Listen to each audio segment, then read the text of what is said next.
As a Virl, a lot of wood a few years ago was washed up on the Manx beaches, mahogany and teak as well. And my workbench at work is made of teak. It's 9.5 feet long, and it's 4 inches thick and 9 inches wide. 2 pieces, 18 inches wide, solid teak.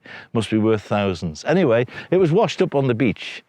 And the sign that was here, this, by the way, is called Spaghetti Junction. It's the only junction on the Carf, and it's called Spaghetti Junction. And for people who just come off the boat, they've lost sight of the port. Whichever port they come in on, they've lost sight of it. And you see people around here really lost. And so the sign is there to help them. Now, so we put this up in 2004.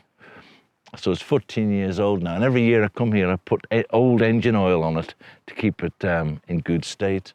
Somebody's painted white on it. They must have thought it needed it. But it's never had paint on it before. I don't see how paint's going to stick to engine oil, but we'll see, we'll see. Now, you might notice a mistake on the sign. When I was, they were rushing me to get it ready, and I had to chisel out the mortises to put the signs into the main sign. And it says Lighthouse and Observatory Cow Harbour. It should say Cow Harbour and Observatory, but I put the signs in the wrong place. It's been featured on BBC, so it's famous. I can't change it now.